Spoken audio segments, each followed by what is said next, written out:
بسم الله والحمد لله والصلاة والسلام على أشرف رسول الله وعلى آله وأصحابه الفائزين برضا الله أما بعد فأعوذ بالله من الشيطان الرجيم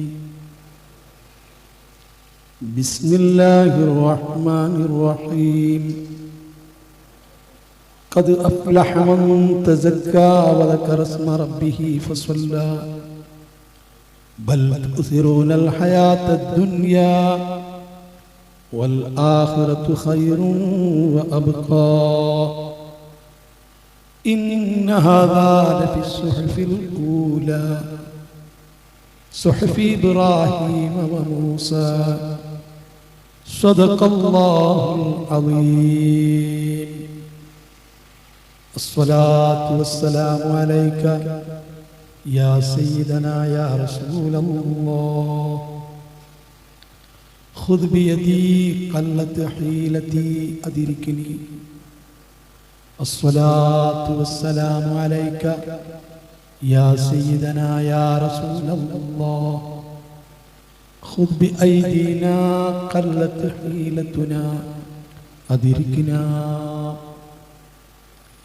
الصلاة والسلام عليك يا سيدنا يا رسول الله خذ بأيدينا قلت حيلتنا أدركنا وأشهد أن الله لا رب غيره وأنك مأمون على كل غائب وأنك على المرسلين وسيلة إلى الله يا ابن الأكرمين اللطائب فكن لي شفيعا يوم لا ذو شفاعتي بمغن فتيلا عن سواد بالقاربي صلاة وتسليم وأزكى تحيتي على المصطفى المختار خير البرية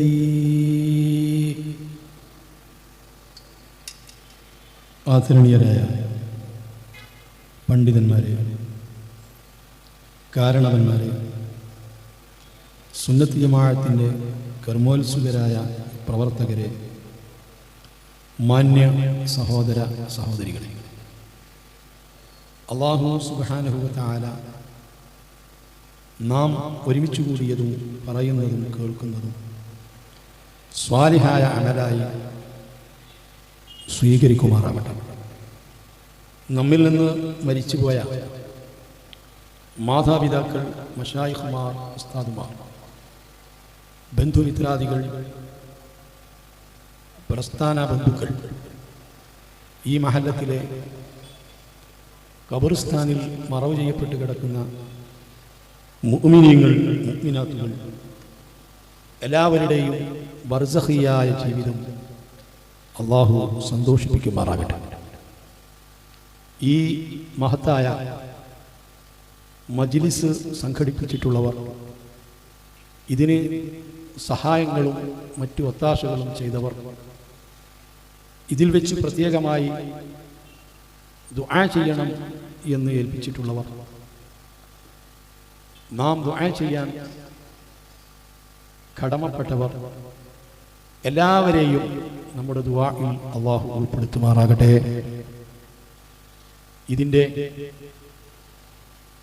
പിന്നിൽ പ്രവർത്തിച്ച പ്രവർത്തകന്മാർ, ഈ മഹല്ലത്തിലെ മറ്റു ദീനി സ്ഥാപനങ്ങൾ, പള്ളികൾ, മദ്രസകൾ സ്ഥാപിക്കുകയും നിലനിർത്തുകയും ചെയ്യുന്നതിന് അഹോരാത്രം പരിശ്രമിക്കുന്നവർ, എല്ലാവരിൽ നിന്നും ദീനിൻ്റെ ഖിദ്മയായി അല്ലാഹു സ്വീകരിക്കുമാറാകട്ടെ.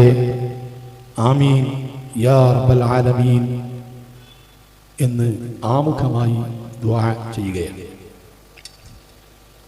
ജീവിതത്തിലുടനീളം രഹസ്യമായും പരസ്യമായും അല്ലാഹു സുബ്ഹാനഹു വ തആല കൽപ്പിച്ച കാര്യങ്ങൾ പരമാവധി പ്രവർത്തിക്കുകയും വിരോധിച്ചത് വർജിക്കുകയും ചെയ്ത് തഖ്വ ഉൾക്കൊള്ളണമെന്ന് എന്നോടും നിങ്ങളോടും ആദ്യമായി ഉണർത്തുന്നു. 4 ദിവസങ്ങളിലായി പേരോട് യൂണിറ്റ് SYSന്റെ കീഴിലായി നടത്തപ്പെടുന്ന പ്രഭാഷണ പരമ്പരയുടെ സമാപനം കുറിച്ചുകൊണ്ട് മഹാനായ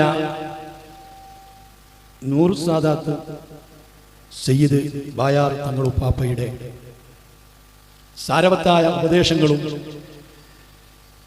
അവിടുത്തെ പ്രാർത്ഥനയും ലക്ഷ്യം വെച്ചുകൊണ്ട് ഒത്തുകൂടിയവരാണ് നിങ്ങൾ. ഏതാനും സമയത്തിനുള്ളിൽ മഹാനായ തങ്ങളുപ്പാപ്പ ഈ മജ്‌ലിസിൽ എത്തിച്ചേരും. അവിടുത്തെ ഉപദേശങ്ങളും പ്രാർത്ഥനയും കാതോർത്ത് പ്രതീക്ഷിച്ചുകൊണ്ട് നാം ഇരിക്കുമ്പോൾ ഒരു ചെറിയ നസീഹത്ത് അതുവരേക്കും നടത്തുന്നതിനാണ് വിനീതനായ ഞാൻ ക്ഷണിക്കപ്പെട്ടിട്ടുള്ളത്. വളരെ കുറഞ്ഞ വാക്കുകളിലൂടെ 1-2 കാര്യങ്ങൾ മാത്രം ശ്രദ്ധയിൽപ്പെടുത്തി പെട്ടെന്ന് അവസാനിപ്പിക്കും എന്ന് അറിയിക്കുകയാണ്. പ്രവർത്തകന്മാരെ സംബന്ധിച്ചിടത്തോളം പരിപാടികൾ സംഘടിപ്പിക്കുമ്പോൾ അവർക്കുള്ള വലിയ സന്തോഷം അവർ ഒരുക്കിയ സൗകര്യങ്ങൾ നാം ഉപയോഗപ്പെടുത്തുന്നതിലാണ്. വഅദുകളും പ്രഭാഷണങ്ങളും ദുആകളും ദിക്റുകളും കേൾക്കുന്നതിനും മനസ്സിലാക്കുന്നതിനും ഇതുപോലെ സദസ്സിൽ വന്നിരിക്കേണ്ടതില്ല. ഇന്നത്തെ കാലത്ത് പ്രത്യേകിച്ച് നമ്മുടെ ഒട്ടുമിക്ക മജ്‌ലിസുകളും ഓൺലൈനിലൂടെ ലൈവായി കാണാനും കേൾക്കാനും സാധിക്കുന്ന രൂപത്തിലാണ് പ്രവർത്തകർ സജ്ജീകരിച്ചിട്ടുള്ളത്. അതുകൊണ്ട് പലവിധത്തിൽ ഉപകാരങ്ങളുണ്ട്. ചിലപ്പോഴൊക്കെ ഉപകാരത്തിനേക്കാൾ കൂടുതൽ പ്രവർത്തകർക്ക് ക്ഷീണമായി വരാറും ഉണ്ട്. ഈ കസേരകളും കാർപ്പറ്റ് വിരിച്ച വേദിയുമൊക്കെ സജ്ജീകരിച്ചത് നമ്മെപ്പോലുള്ള ശ്രോതാക്കളെ ലക്ഷ്യം വെച്ചുകൊണ്ടാണ്. അത് ഉപയോഗപ്പെടുത്തുമ്പോൾ തന്നെ പ്രവർത്തകർക്ക് വലിയ സന്തോഷമാണ്. ഏറ്റവും പ്രതിഫലം ലഭിക്കുന്ന അമലാണ് തൻ്റെ സഹോദരന്റെ ഹൃദയത്തിലേക്ക് ഒരു സന്തോഷം നൽകുക എന്നത്. അതുകൊണ്ട് പരമാവധി സാധിക്കുന്ന ആളുകൾ ബഹുമാനപ്പെട്ട നൂർ സാദാത്ത് വരുമ്പോഴേക്ക് സദസ്സിൽ നിരത്തിയ കസേരയിൽ വന്നിരിക്കുന്നത് ഏറെ ഗുണകരമായിരിക്കും എന്ന് ഓർമ്മപ്പെടുത്തുകയാണ്. റസൂലുള്ളാഹി സ്വല്ലല്ലാഹു അലൈഹി വസല്ലമ 5 സ്ഥലങ്ങളെ സംബന്ധിച്ച് സ്വർഗത്തോപ്പ് എന്ന് വിശേഷിപ്പിച്ചിട്ടുണ്ട്. വിശുദ്ധ കഅബയുടെ തെക്ക് കിഴക്ക് മൂലയിലാണ് ഹജറുൽ അസ്വദ്, ആ മഹത്തായ കല്ല് സ്ഥാപിക്കപ്പെട്ടിട്ടുള്ളത്. ആദിമ മനുഷ്യൻ ആദം നബി അലൈഹിസ്സലാം സ്വർഗത്തിൽ നിന്ന് വന്നപ്പോൾ കൊണ്ടുവന്ന പലതിൽ ഒന്നാണ് ആ ഹജറുൽ അസ്വദ് എന്ന് പേരുള്ള കല്ല്. ചെങ്കല്ല് പോലെയോ കരിങ്കല്ല് പോലെയോ അല്ല. നാം ഉപയോഗിക്കുന്ന മോതിരത്തിന്റെ കല്ല് പോലെയുള്ള 8 ചെറിയ കല്ലിന്റെ പീസുകളാണ് ഹജറുൽ അസ്വദ് എന്ന് ഇപ്പോൾ നമുക്ക് മനസ്സിലാക്കി കാണാൻ പറ്റുന്നത്, നേരത്തെ അത് ഒരു കല്ലായിരിക്കണം, അത് പൊട്ടി 7-8 കഷ്ണങ്ങളായി വെള്ളിയിൽ കെട്ടി, അതാണ് കഅബയുടെ തെക്ക് കിഴക്ക് മൂലയിൽ സ്ഥാപിക്കപ്പെട്ടിട്ടുള്ളത്. വിശുദ്ധ കഅബയുടെ കിഴക്കുഭാഗത്താണ് അതിന്റെ വാതിൽ സ്ഥാപിക്കപ്പെട്ടത്. ഇബ്രാഹിം നബി അലൈഹിസ്സലാം പുതുക്കിപ്പണിത കഅബ, അതിന് 2 വാതിലുകൾ ഉണ്ടായിരുന്നു. കിഴക്ക് ഭാഗത്തേക്കൊരു വാതിലും അതിനു നേരെ എതിർ ദിശയിൽ പടിഞ്ഞാറ് ഭാഗത്തേക്കൊരു വാതിലും ഉണ്ടായിരുന്നു. പിൽക്കാലത്ത് ഖുറൈശികൾ കഅബ പുതുക്കി പണിതപ്പോൾ റസൂലുള്ളാഹി സ്വല്ലല്ലാഹു അലൈഹി വസല്ലമ തങ്ങൾക്ക് ഏകദേശം 35 വയസ്സ് പ്രായമുള്ളപ്പോഴായിരുന്നു അത്. ആ കഅബ അതിൽ നിന്ന് പൊളിച്ചെടുത്ത ഉരുപ്പടികൾ, കല്ലുകളും മണ്ണുകളും മരങ്ങളും തികയാതെ വന്നപ്പോൾ അവർ പടിഞ്ഞാറ് ഭാഗത്തുള്ള ഡോറ് ക്ലോസ് ചെയ്യുകയും കിഴക്കുഭാഗത്ത് മാത്രം ഒരു ഡോറ് സ്ഥാപിക്കുകയും ചെയ്തു. നമ്മുടെയൊക്കെ വീടുകൾക്കും പള്ളികൾക്കും അതിന്റെ തറയോട് ചേർത്തിയാണ് വാതിൽക്കട്ടിൽ സ്ഥാപിക്കാറുള്ളത്. വിശുദ്ധ കഅബയുടെ വാതിൽ അങ്ങനെയല്ല. അതിന്റെ ഉമ്മരപ്പടിയിലേക്ക് എത്തണമെങ്കിൽ ഒരാൾ നിന്ന് തന്റെ കൈ പൊക്കിയെങ്കിലേ ആ വാതിലിന്റെ ഉമ്മരപ്പടിയിലേക്ക് എത്തുകയും, അത്രയും ഉയരത്തിലാണ് അത് സ്ഥാപിച്ചത്. അവർക്ക് ഇഷ്ടമുള്ള ആളുകളെ മാത്രം കടത്തിവിടാം എന്ന ഉദ്ദേശത്തിലായിരിക്കണം അങ്ങനെ സ്ഥാപിക്കപ്പെട്ടത്. ഇപ്പോഴും അങ്ങനെയാണ്, കോണി വെച്ചുകൊണ്ടാണ് ആ വാതിലിലേക്ക് കയറാറുള്ളത്. ഈ കഅബയുടെ വാതിലിന്റെയും ഹജറുൽ അസ്വദ് സ്ഥാപിക്കപ്പെട്ട റുക്നുൽ അസ്വദ് ആ മൂലയുടെയും ഇടയ്ക്കുള്ള സ്ഥലം മുൽത്തസം എന്നാണ് അതിന് പറയുക. എല്ലാ സമയത്തും വലിയ തിരക്ക് അനുഭവപ്പെടുന്ന ഒരു സ്ഥലമാണ്. നാമൊക്കെ കഅബയുടെ അരികിൽ ചെല്ലുമ്പോൾ 1-2 പോലീസ് ഉദ്യോഗസ്ഥന്മാർ ഒരു കയറ് കെട്ടി കൈ അതിൽ കൊളുത്തി വളരെ സാഹസപ്പെട്ട് ജനങ്ങളിൽ തിക്കും തിരക്കും ഉണ്ടാക്കുന്നത് തടയുന്നത് കാണാം. എപ്പോഴും അവിടെ അതിഭയങ്കരമായ തിരക്കനുഭവപ്പെടും. ആ സ്ഥലം റൗദത്തും മിൻ റിയാദിൽ ജന്ന, സ്വർഗ്ഗത്തോപ്പിൽപ്പെട്ട ഒരു തോപ്പാണ് നബി സല്ലല്ലാഹു അലൈഹി വസല്ലമ തങ്ങൾ പഠിപ്പിച്ചിട്ടുണ്ട്. എല്ലാ പള്ളികളും സ്ഥാപിച്ചിരിക്കുന്നത് വിശുദ്ധ കഅബയ്ക്കു നേരെയാണ്. പള്ളികളെ മിഹ്റാബുകൾ കഅബയോട് നേർക്കാൻ ശാഫിഈ മദ്ഹബ് അനുസരിച്ച് കഅബയിലേക്ക് തന്നെ തിരിയണം. നിസ്കാരത്തിലും അതുപോലെ മറ്റു ആരാധനകളിലും കഅബ നിൽക്കുന്ന ഭാഗത്തേക്ക് തിരിഞ്ഞാൽ പോരാ, കഅബയിലേക്ക് തന്നെ തിരിയണം എന്നതാണ് ശാഫിഈ മദ്ഹബിലെ പ്രബലമായ വീക്ഷണം. അതുകൊണ്ട് എല്ലാ പള്ളികളും പള്ളിയുടെ മിഹ്റാബുകളും സ്ഥാപിക്കപ്പെട്ടത് ഈ കഅബയ്ക്കു നേരെ. കഅബയുടെ മിഹ്റാബോ, കഅബയുടെ വടക്കുഭാഗത്ത് മിഹ്റാബ് പോലെ വളച്ചു കെട്ടിയ ഒരു പ്രത്യേക സ്ഥലം നമുക്ക് കാണാം.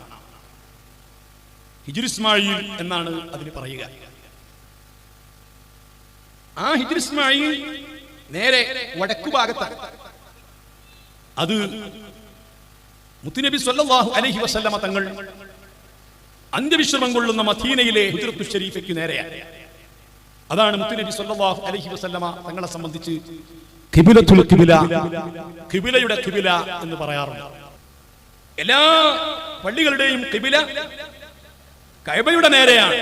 പക്ഷേ കഅബയുടെ ഖിബ്ല മുത്തുനബി സ്വല്ലല്ലാഹു അലൈഹി വസല്ലമ തങ്ങളുടെ ഹുജ്റത്തു ശരീഫയ്ക്കു നേരെയാണ്. ആ ഹിജ്ർ ഇസ്മായിൽ എന്ന് പറയുന്ന ആ പ്രത്യേക സ്ഥലം ഏത് സമയത്തും നൂറുകണക്കിന് ആളുകൾ അതിൽ നിസ്കരിക്കുകയും പ്രാർത്ഥിക്കുകയും ചെയ്യുന്നത് കാണാം. അതിനുവേണ്ടി എത്ര വെയിൽ കൊള്ളേണ്ടി വന്നാലും ത്യാഗം ചെയ്യേണ്ടി വന്നാലും അവിടെ 2 റക്അത്ത് നിസ്കരിച്ച് ദുആ ചെയ്യാൻ അവസരം ലഭിക്കുന്നതിന് വേണ്ടി ജനലക്ഷങ്ങൾ തിക്കും തിരക്കും കൂടി കാത്തു നിൽക്കുന്നത് കാണാം. ഏത് പാതിരാക്ക് ചെന്നാലും ഏത് നട്ടുച്ച സമയത്ത് ചെന്നാലും അത് അനുഭവപ്പെടും. ആ ഹിജ്ർ ഇസ്മായിലിലേക്കാണ് കഅബയിൽ നിന്ന് മഴ പെയ്യുന്ന സമയത്ത് വെള്ളം ഒലിച്ചിറങ്ങി സ്വർണപ്പാത്തിയിലൂടെ താഴേക്ക് വീഴുന്നത്. ആ സ്ഥലം അതിന്റെ മുക്കാൽ ഭാഗവും ഇബ്രാഹിം നബി അലൈഹിസ്സലാം സ്ഥാപിച്ച കഅബയിൽ ഉൾപ്പെട്ടതാണ്. അതുകൊണ്ടാണ് അതിലൂടെ തവാഫ് ചെയ്യാൻ പാടില്ല, അതിന്റെ പുറത്തുകൂടെ തവാഫ് ചെയ്തിരിക്കണം. ആ സ്ഥലത്തെ സംബന്ധിച്ചും അഷ്റഫുൽ ഖൽഖ് നബി സല്ലല്ലാഹു അലൈഹി വസല്ലമ തങ്ങൾ പറഞ്ഞിട്ടുണ്ട്, അത് സ്വർഗ്ഗത്തോപ്പാകുന്നു എന്ന്. സയ്യിദുനാ ഉസ്മാൻ ഇബ്നു അഫ്ഫാൻ റളിയല്ലാഹു അൻഹു അവിടെ ഇരുന്നു കൊണ്ട് അല്ലാഹുവിനോട് സ്വർഗ്ഗം ചോദിച്ചുകൊണ്ടിരിക്കുമ്പോൾ മുത്തുനബി ചോദിച്ചു, ഉസ്മാനെ, സ്വർഗ്ഗത്തിൽ ഇരുന്നാണോ നിങ്ങൾ സ്വർഗ്ഗം ചോദിക്കുന്നത്? ആ സ്ഥലം സ്വർഗ്ഗത്തോപ്പാണ്. കഅബയുടെ തെക്ക് പടിഞ്ഞാറ് മൂലയും തെക്ക് കിഴക്ക് മൂലയും അതിനിടയ്ക്കുള്ള ഒരു സ്ഥലം, റുക്നുൽ യമാനിയുടെയും റുക്നുൽ അസ്വദിന്റെയും ഇടയ്ക്കുള്ള സ്ഥലത്തെ സംബന്ധിച്ചും ആദരവായ നബി സല്ലല്ലാഹു അലൈഹി വസല്ലം ഇത് പ്രയോഗിച്ചിട്ടുണ്ട്. വഇദാ മറർതും ബിരിയാദിൽ ജന്ന, സ്വർഗ്ഗത്തോപ്പിന്റെ അരികിലൂടെ നിങ്ങൾ നടന്നു പോകുമ്പോൾ ഫർതഉ ഫീഹാ, ആ സ്വർഗ്ഗത്തോപ്പിൽ നിങ്ങൾ മേയണം. പെട്ടെന്ന് അങ്ങ് പോകരുത്, ഒത്തിരി സമയം ആ സ്വർഗ്ഗത്തോപ്പിൽ ഇരിക്കണം എന്ന് നബി സല്ലല്ലാഹു അലൈഹി വസല്ലമ തങ്ങൾ പറഞ്ഞപ്പോൾ സ്വഹാബത്ത് ചോദിച്ചു, വമാ റിയാദുൽ ജന്ന, യഥേഷ്ടം ഞങ്ങൾക്ക് കയറിയിരിക്കാൻ പറ്റുന്ന സ്വർഗ്ഗത്തോപ്പ് ഏതാണ്? കയറിയിരുന്ന് മേയാൻ പറ്റിയ സ്വർഗ്ഗത്തോപ്പ് ഏതാണ്? അതിനും നബി സല്ലല്ലാഹു അലൈഹി വസല്ലമ തങ്ങൾ പറഞ്ഞ മറുപടി, ഹിയ മജാലിസുദ് ദിക്രി, ദിക്റിന്റെ മജ്ലിസുകളാണ്, അല്ലാഹുവിനെ ഓർക്കുന്ന മജ്ലിസുകളാണ്, അല്ലാഹുവിനെ പറയുന്ന മജ്ലിസുകളാണ്. ആ മജ്ലിസും ഇതുപോലെ സ്വർഗ്ഗത്തോപ്പാണ്. മറ്റൊരു സ്വർഗ്ഗത്തോപ്പുണ്ട്, മുത്തുനബി സല്ലല്ലാഹു അലൈഹി വസല്ലമ തങ്ങൾ പറഞ്ഞൊരു സ്വർഗ്ഗത്തോപ്പ്. ഇന്നും ലക്ഷക്കണക്കിന് ആളുകൾ ആ സ്വർഗ്ഗത്തോപ്പിൽ ഒന്നിരിക്കാൻ 5 മിനിറ്റ് സമയം കിട്ടാൻ, അവിടെ വെച്ചൊരു പ്രാർത്ഥന നിർവഹിക്കാൻ, അവിടെ വെച്ച് 2 റക്അത്ത് നിസ്കരിക്കാൻ തിക്കും തിരക്കുമാണ്. സൗദി ഗവൺമെന്റിനോട് പ്രത്യേകം അനുമതി തേടി തസ്രീഹ് വാങ്ങിച്ചു മാത്രം സമയം ലഭിക്കുന്ന പ്രത്യേകമായ സ്വർഗ്ഗത്തോപ്പ്. മാ ബൈന ബൈതി വ മിംബരി റൗദത്തുൻ മിൻ റിയാദിൽ ജന്ന. അഷ്റഫുൽ ഖൽഖ് മുത്ത് മുഹമ്മദ് മുസ്തഫ സല്ലല്ലാഹു അലൈഹി വസല്ലമ തങ്ങളുടെ വീട്, ആയിഷ ബീവി റളിയല്ലാഹു അൻഹായുടെ വീട്. ആ വീട്ടിൽ നിന്നാണ് അല്ലാഹുവിന്റെ റസൂൽ മിമ്പറിലേക്ക് പുറപ്പെടാറുള്ളത്. എന്റെ മിമ്പറിന്റെയും എന്റെ ഈ ബൈത്തിന്റെയും ഇടയ്ക്കുള്ള സ്ഥലം അതും സ്വർഗ്ഗത്തോപ്പാണ്. വളരെ ചെറിയൊരു സ്ഥലമാണ്. ആ സ്ഥലത്തെ കുറിച്ചും തങ്ങൾ പറഞ്ഞത് സ്വർഗ്ഗത്തോപ്പ് എന്നാണ്. എന്തേ ആ സ്ഥലത്തിന്റെ പ്രത്യേകത? അഷ്റഫുൽ ഖൽഖ് സ്വല്ലല്ലാഹു അലൈഹി വസല്ലമ അവിടുത്തെ പാദസ്പർശം കൊണ്ട് അനുഗ്രഹീതമായത് മാത്രമാണോ? എങ്കിൽ അതിനേക്കാൾ കൂടുതൽ തങ്ങൾ നടന്നത് അവിടുത്തെ വീട്ടിൽ നിന്ന് മിഹ്റാബിലേക്കാണ്. ഒരു ദിവസം 5 വഖത്ത് നിസ്കാരത്തിന് മിഹ്റാബിലേക്ക് നടക്കുമല്ലോ ചുരുങ്ങിയത്. അതേ സമയത്ത് എല്ലായ്പ്പോഴും മിമ്പറിലേക്ക് പോവുകയില്ല, മിമ്പറിൽ എപ്പോഴും കയറുകയില്ല. അതിനാൽ തന്നെ ആലിമ് ഇൽമു പറയാൻ നടന്നുപോയ സ്ഥലം, ആലിമായ മുത്ത് മുഹമ്മദ് മുസ്തഫ അന ആയിദമക്കുമില്ല, നിങ്ങളിൽ ഏറ്റവും കൂടുതൽ അല്ലാഹുവിനെ കുറിച്ച് അറിയുന്നവൻ ഞാനാണ്. ആലിമായ മുത്ത് മുഹമ്മദ് മുസ്തഫ തങ്ങള് ഇൽമു പറയാൻ വേണ്ടി നടന്നുപോയ സ്ഥലം അത് സ്വർഗ്ഗത്തോപ്പിൽപ്പെട്ട ഒരു തോപ്പാണ്. അത് ഇൽമിന്റെ പ്രത്യേകതയാണ്. മജ്ലിസുൽ ഇൽമ് സ്വർഗ്ഗത്തോപ്പാണ്. ഞാൻ എന്റെ പ്രിയപ്പെട്ട മുത്ത് മുഅ്മിനീങ്ങളോട് ഓർമ്മപ്പെടുത്തുകയാണ്, ഇതുപോലെ ഇൽമു പറയുന്ന മജ്ലിസ്, അല്ലാഹുവിനെ കുറിച്ച് പറയുന്ന മജ്ലിസ്, അല്ലാഹുവിനെ ഓർമ്മപ്പെടുത്തുന്ന മജ്ലിസ്, ആ മജ്ലിസ് അല്ലാഹുവിന്റെ റസൂൽ പറഞ്ഞത് അത് സ്വർഗ്ഗത്തോപ്പാണ്. അതിനല്ലേ ഇത്രയൊക്കെ പാടുപെട്ടുകൊണ്ട് പണം ചെലവഴിച്ചുകൊണ്ട് ത്യാഗം ചെയ്തുകൊണ്ട് മക്കയിലും മദീനയിലുമൊക്കെ നാം പോവുകയും ആ സ്ഥലങ്ങൾ സന്ദർശിക്കുകയും ചെയ്യുന്നത്. അതേ റസൂലുള്ളാഹി സ്വല്ലല്ലാഹു അലൈഹി വസല്ലമ തങ്ങൾ വ്യക്തമായി നമുക്ക് പറഞ്ഞു തന്ന സ്ഥലമല്ലയോ? അതുകൊണ്ട് ഒരു പ്രദേശത്തുള്ള ആളുകൾ മുഴുവനും തികഞ്ഞ വിവരമുള്ളവരാണെങ്കിലും അറിവുള്ളവരാണെങ്കിലും അറിവ് പറയുന്ന മജ്‌ലിസുകൾ നടക്കണം. അല്ലാഹുവിനെ കുറിച്ച് ഓർമ്മപ്പെടുത്തുന്ന മജ്‌ലിസുകൾ നടക്കണം. റബ്ബിനെ പറ്റി പറയുന്ന മജ്‌ലിസുകൾ സംഘടിപ്പിക്കപ്പെടണം. അല്ലാഹു സുബ്ഹാനഹു വ തആല ഈ മജ്‌ലിസ് അവനെ കുറിച്ച് പറയപ്പെടുന്ന, അവനെ ഓർക്കുന്ന, അവൻ പൊരുത്തപ്പെടുന്ന, അല്ലാഹുവിന്റെ മലക്കുകളാൽ വലയം ചെയ്യപ്പെടുന്ന മജ്‌ലിസിൽ അല്ലാഹു ഉൾപ്പെടുത്തി തരട്ടെ. ഒരു ഹദീസ് ഞാൻ നിങ്ങളെ ശ്രദ്ധയിൽപ്പെടുത്തുകയാണ്. മഹാനരായ അഷ്റഫുൽ ഖൽഖ് മുത്ത് മുഹമ്മദ് മുസ്തഫ സ്വല്ലല്ലാഹു അലൈഹി വസല്ലമ തങ്ങൾ പറയുന്നു, ബാദിറൂ ബിൽ അഅമാലി സബ്അൻ. 7 കാര്യങ്ങളാണ് നിങ്ങളുടെ മുൻപിൽ വരാൻ പോകുന്നത്. ആ 7 കാര്യങ്ങൾ വരുന്നതിന്റെ മുൻപ് നിങ്ങൾ പരമാവധി സൽക്കർമ്മങ്ങൾ ചെയ്യണം. സൽക്കർമ്മങ്ങൾ നിങ്ങൾ ഉളരിപ്പിക്കണം. 7 കാര്യങ്ങളെ നിങ്ങൾക്ക് പ്രതീക്ഷയുള്ളൂ. അതല്ലാത്തൊരു കാര്യം നമ്മുടെ മുൻപിൽ വരാനില്ല. ഹബീബായ റസൂലുള്ളാഹി സ്വല്ലല്ലാഹു അലൈഹി വസല്ലമ ഫഹൽ തൻതദിറൂന ഇല്ലാ ഗിനൻ മുത്ഗിയാ ഔ ഫഖറൻ മുൻസിയാ ഔ ഹറമൻ മുഫന്നിദാ ഔ സഖമൻ മുഫ്സിദാ ഔ മൗതൻ മുജ്ഹിസാ أو الدجال فإنه شر غائب ينتظر أو الساعة فالساعة هي أدهى وأمر. ഈ 7 കാര്യങ്ങളാണ് മോനെ നിന്റെ മുൻപിൽ വരാൻ പോകുന്നത്. ഇതല്ലാത്ത ഒന്നും നിങ്ങൾ പ്രതീക്ഷിക്കേണ്ടതില്ല. സുബ്ഹാനല്ലാഹ്. മുത്തുനബി പറയുന്നു, നാളെ നിനക്കൊരു പക്ഷേ വരാൻ പോകുന്നത് ഗിനൻ മുത്ഗിയാ, നിന്നെ അഹങ്കാരിയാക്കി മാറ്റുന്ന, എല്ലാ ബോധവും നിനക്ക് നഷ്ടപ്പെടുത്തുന്ന, ആത്മീയത നഷ്ടപ്പെടുത്തുന്ന, മതബോധം നഷ്ടപ്പെടുത്തുന്ന, ധിക്കാരിയും അഹങ്കാരിയുമാക്കി തീർക്കുന്ന സാമ്പത്തിക ശേഷിയായിരിക്കും നിനക്ക് വരാൻ പോകുന്നത്. നീ വലിയ കച്ചവടം ചെയ്തിട്ടോ അല്ലെങ്കിൽ വലിയ മറ്റേതെങ്കിലും ഏർപ്പാടുകൾ ചെയ്തിട്ടോ നാളെ അറിയപ്പെട്ട കോടീശ്വരനാവാം, അതല്ലെങ്കിൽ ലക്ഷപ്രഭുവാവാം, വലിയ സമ്പന്നനാവാം. എത്ര ആളുകൾ നമ്മുടെ മുൻപിലുണ്ട്. നേരത്തെ പാവപ്പെട്ടവരായി ജീവിച്ചിരുന്നവർ, ഉടുതുണിക്ക് മറുതുണിയില്ലാതിരുന്നവർ, സാമ്പത്തിക ശേഷിയില്ലാതിരുന്നവർ, ഒരുപാട് കഷ്ടപ്പാടുകളും ദുരിതങ്ങളും അനുഭവിച്ചിരുന്നവർ. പെട്ടെന്ന് കാണാം വലിയ വലിയ സമ്പന്നനായി, കോടീശ്വരനായി, പ്രതാപമുള്ളവനായി, അറിയപ്പെട്ട മുതലാളിയായി. അവനതാ തന്റെ പണം എങ്ങനെ ചെലവഴിക്കണമെന്നോ ഏതെല്ലാം രൂപത്തിൽ ധിക്കാരം കാണിക്കണമെന്നോ അറിയാതെ വലിയ അഹങ്കാരിയായി മാറുന്ന എത്ര ആളുകളുണ്ട്. മോനെ, നീ ചിന്തിച്ചു നോക്ക്. എന്റെയും നിന്റെയും ഒക്കെ പൂർവീകരായ ആളുകളെ സംബന്ധിച്ച് ഉപ്പമാരും ഉപ്പാപ്പമാരും ഉമ്മമാരും ഉമ്മാമമാരും എത്ര ബോധമുള്ളവരായിരുന്നു, എത്ര കഷ്ടപ്പെട്ടവരായിരുന്നു.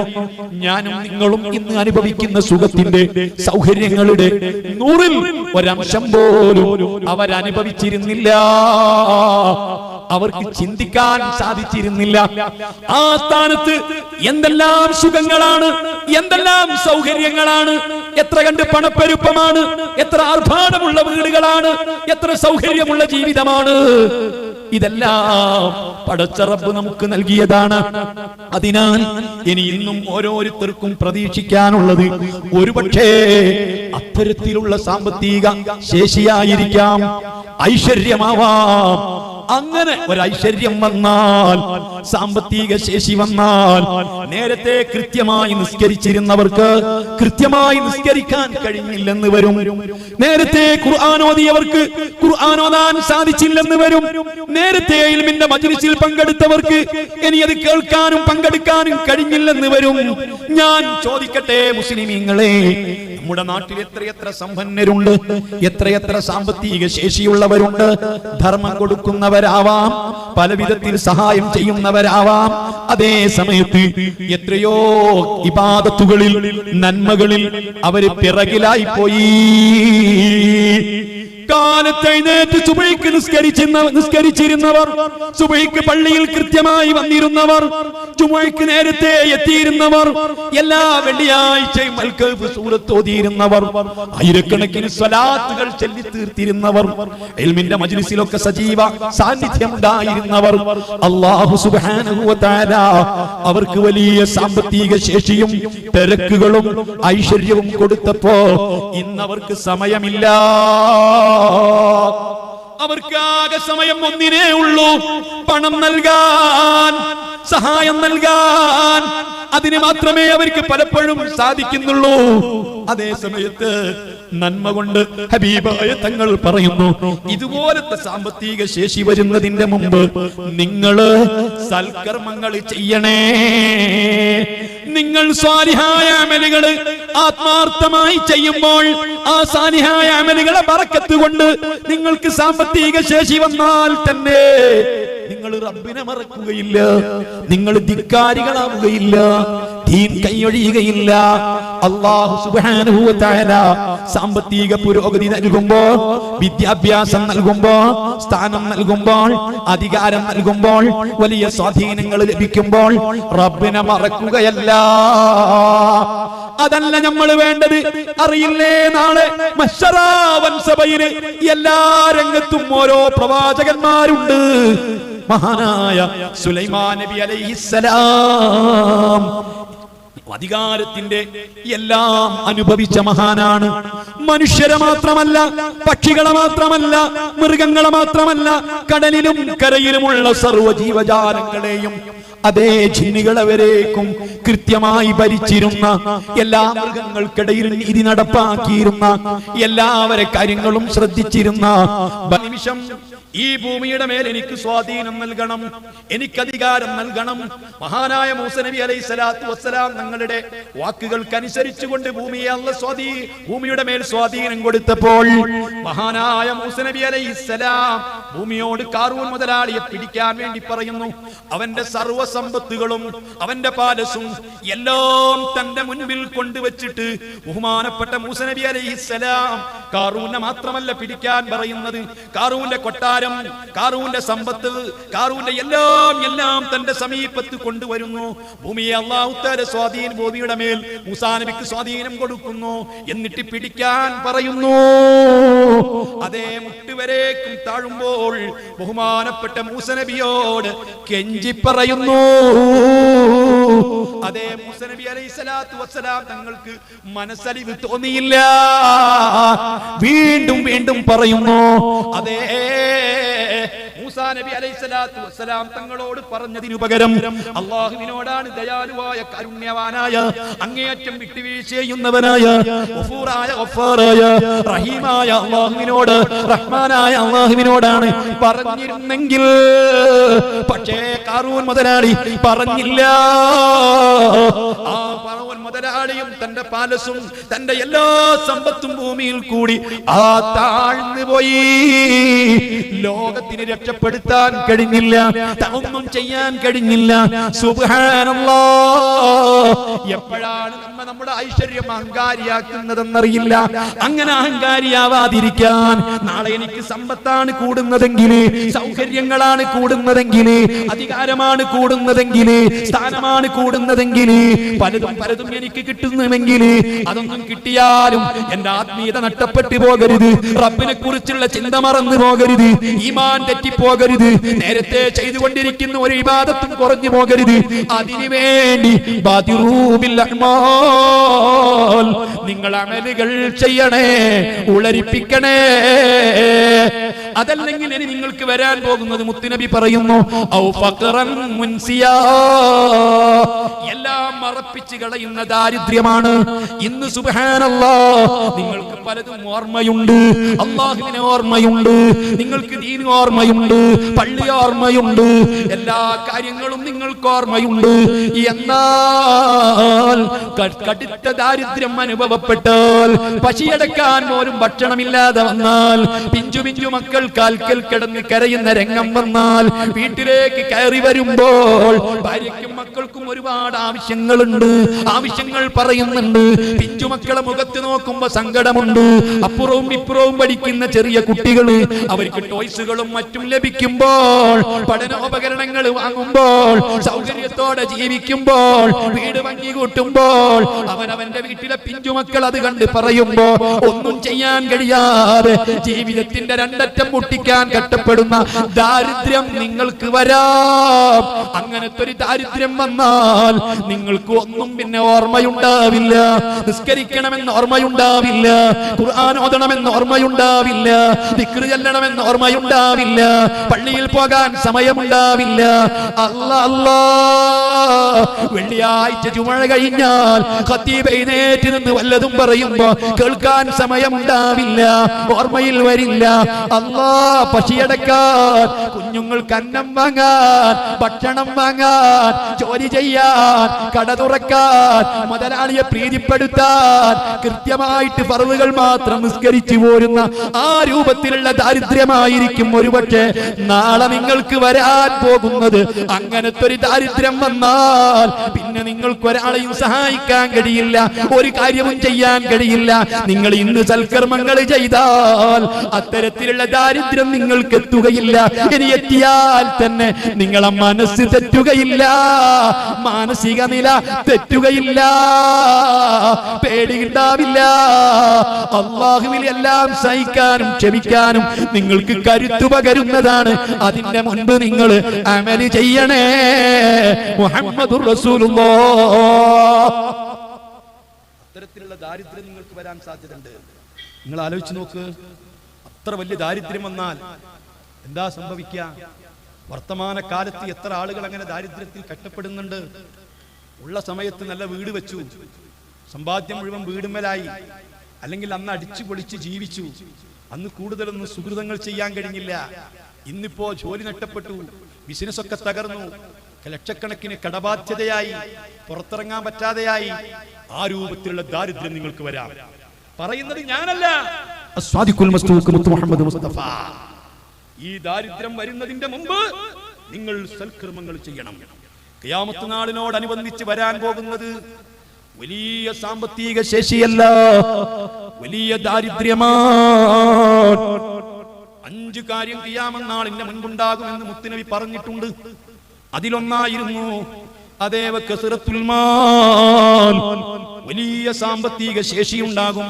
ഹത്താ യുഫീദ്, എവിടെയും ഒലിച്ചിറങ്ങുന്ന സമ്പത്ത്.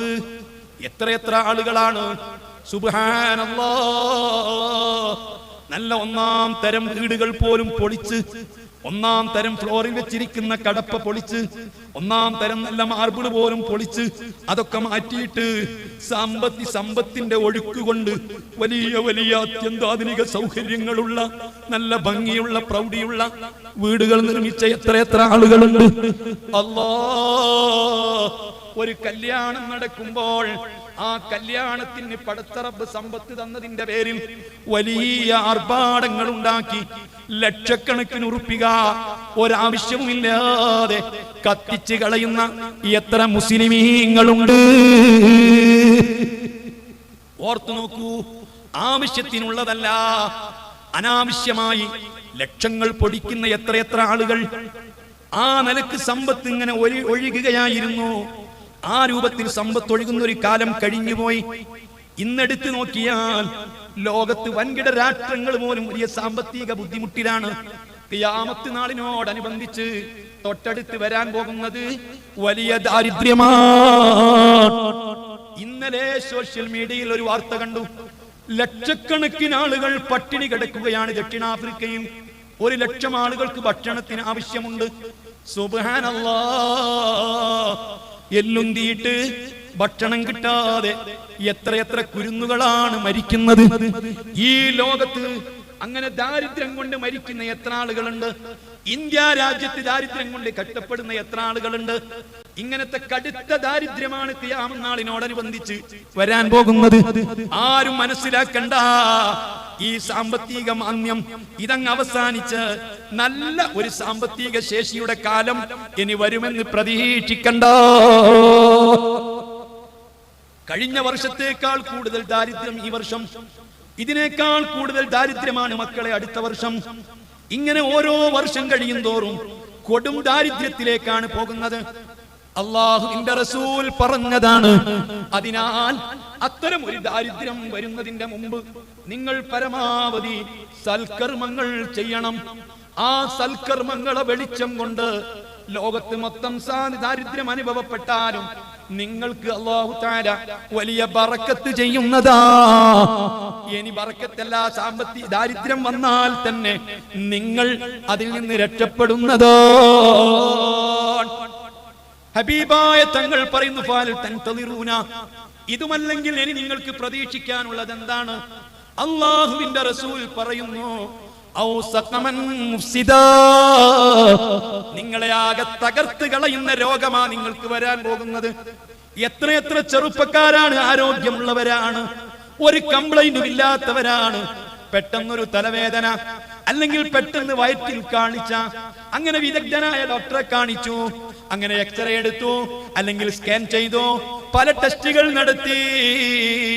അപ്പോഴേക്ക് കിട്ടിയ വാർത്ത, അപ്പോൾ കിട്ടിയ റിസൾട്ട് എന്താണ്? ക്യാൻസർ പിടിപെട്ട്, ആ ക്യാൻസർ പിടിപെട്ടിട്ട് 4ാം സ്റ്റേജിലെത്തിയിരിക്കുകയാണ്. അല്ലെങ്കിൽ കിഡ്നി രണ്ടും വീക്കാണ്, അല്ലെങ്കിൽ വാൾവിന് തകരാറാണ്, അല്ലെങ്കിൽ ബ്രെയിനിൽ വലിയ ട്യൂമറാണ്. എന്തെല്ലാം രോഗങ്ങളാണ്.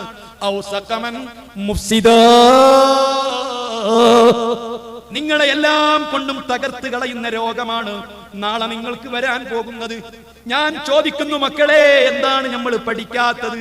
നമ്മുടെ തൊട്ടയൽവക്കത്ത്, അതുപോലെ നമ്മുടെ സമീപ പ്രദേശങ്ങളില്, നമുക്ക് പരിചയമുള്ളവരില്, നമുക്ക് ബന്ധമുള്ളവരില് എത്ര ആളുകൾ ഇങ്ങനെ മാരകമായ രോഗങ്ങൾക്ക് പെട്ടെന്ന് അടിമപ്പെട്ടു പോയി.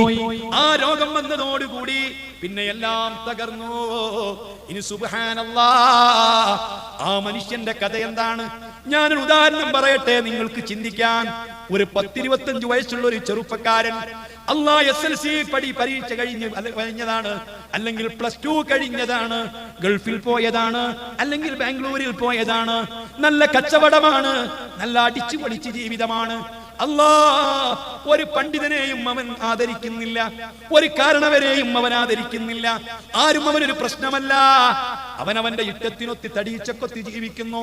ആരും എന്നെ ഉപദേശിക്കണ്ട, ആരും എന്നെ നന്നാക്കണ്ട, ആരും എന്റെ പിറകെ കൂടണ്ട. ആ രൂപത്തിൽ ധിക്കാരത്തോടുകൂടി ജീവിച്ചൊരു ചെറുപ്പക്കാരൻ. ഉമ്മയാണെങ്കിലോ പൊറുതിമുട്ടി, ഉപ്പയാണെങ്കിലോ പൊറുതിമുട്ടി, കുടുംബമാണെങ്കിലോ പൊറുതിമുട്ടി. അങ്ങനെ അവസാനം അവൻ അടിച്ചു പൊളിച്ച് ജീവിച്ച് മദ്യത്തിനും മയക്കുമരുന്നിനും അടിമപ്പെട്ടു.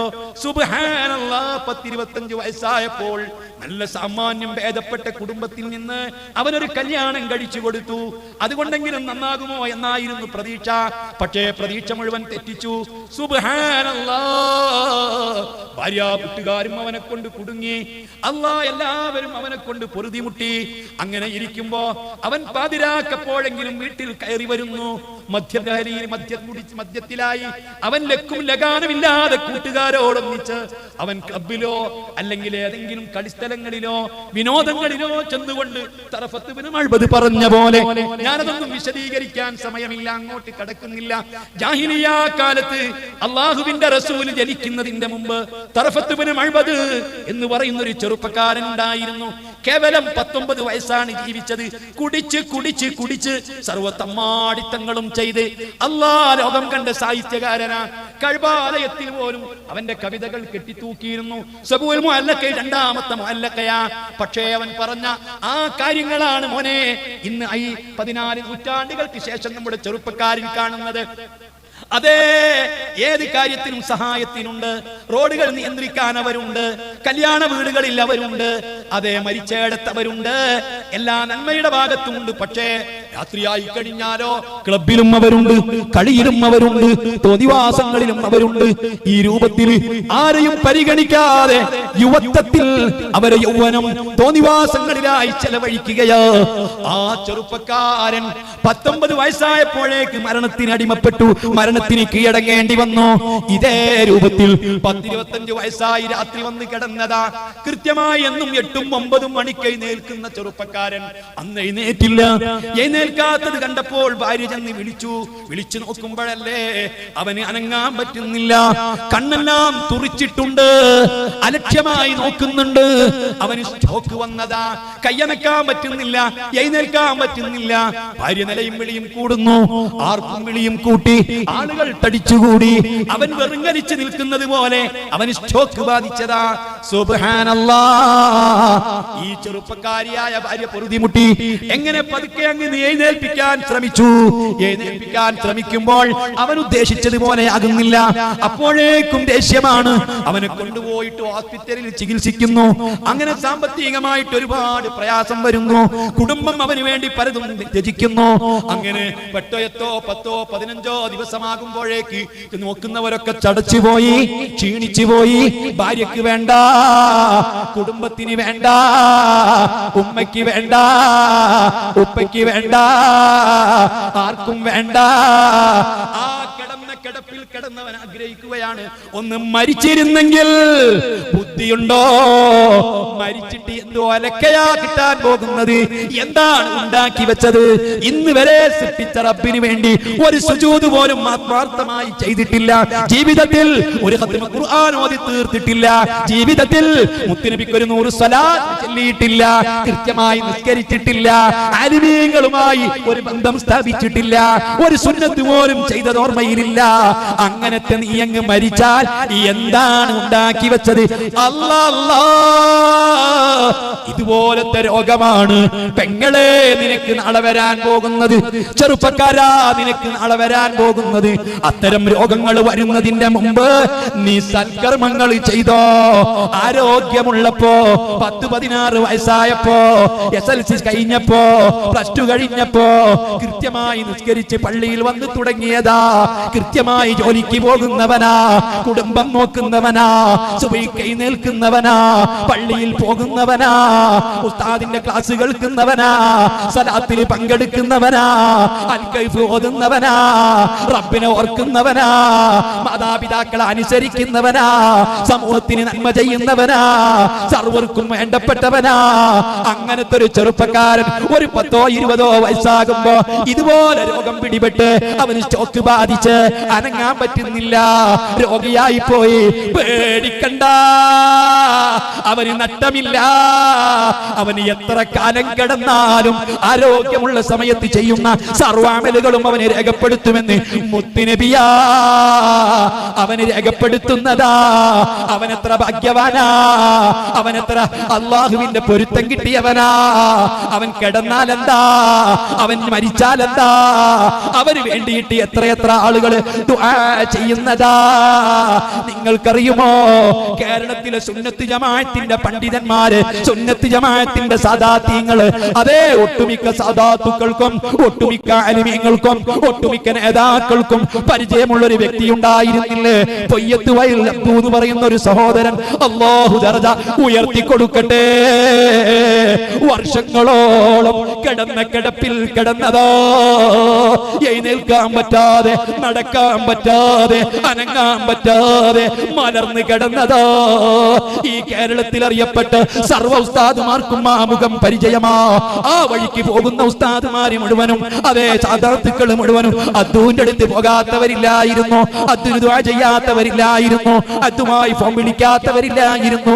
അല്ലാഹ്, ആരോഗ്യമുള്ള സമയത്ത് റബ്ബിന് തഖ്വ ചെയ്തതാ, ഇബാദത്ത് ചെയ്തതാ, റബ്ബിനെ പേടിച്ചതാ.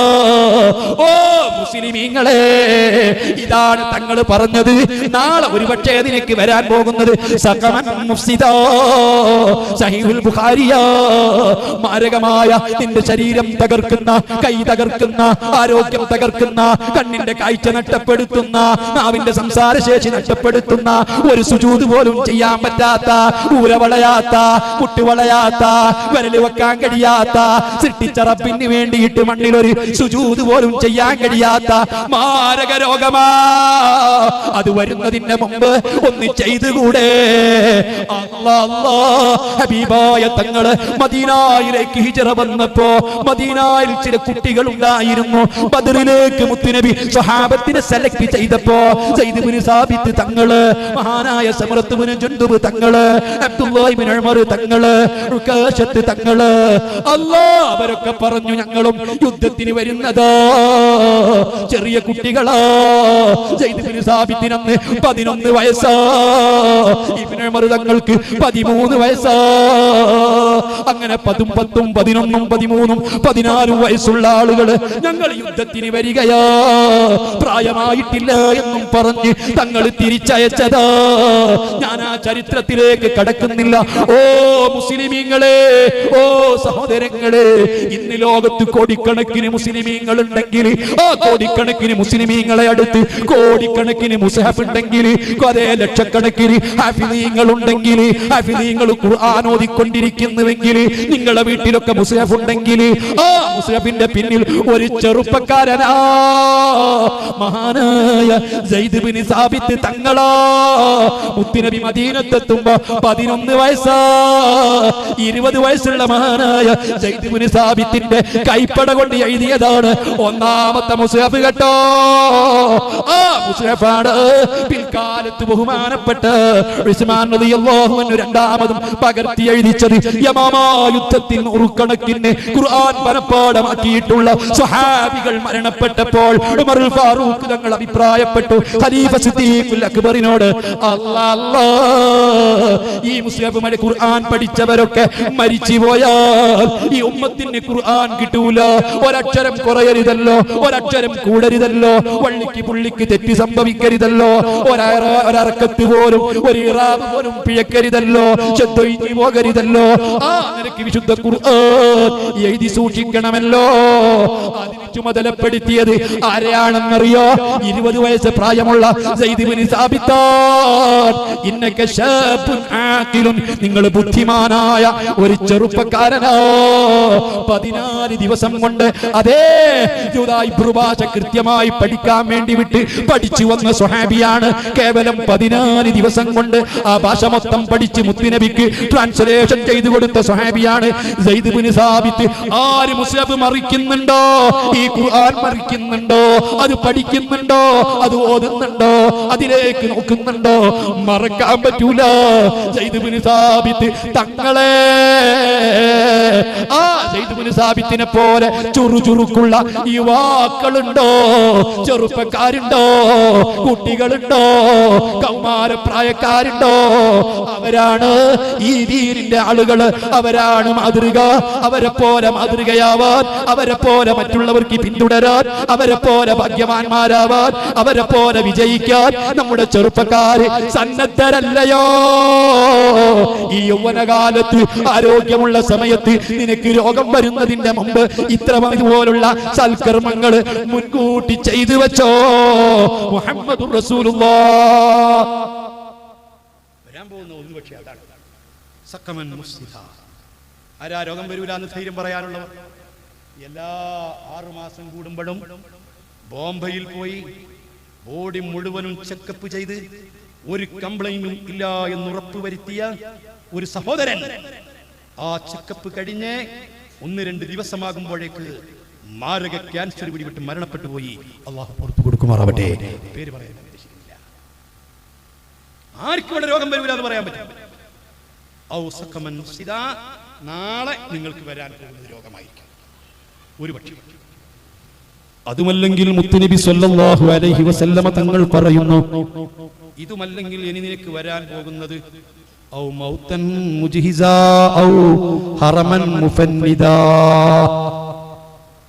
വളരെ പരിതാപകരമായിരിക്കുന്ന പ്രായമായിരിക്കും. ആ വാർദ്ധക്യമായിരിക്കും നിനക്ക് വരാൻ പോകുന്നത്. മുഫന്നിദ, തിരിച്ചറിവില്ലാത്ത പ്രായം. മക്കളാരാണെന്നറിയില്ല, ഭാര്യ ആരാണെന്നറിയില്ല, മകളേതാണെന്നറിയില്ല, ഭക്ഷണം കൊണ്ടുവച്ചാൽ കുടിക്കാനുള്ള വെള്ളം ഏതാണെന്നറിയില്ല, ഭക്ഷണത്തിൽ ഒഴിക്കാനുള്ള കറി ഏതാണെന്നറിയില്ല, ടോയ്ലറ്റ് എവിടെയാണെന്നറിയില്ല.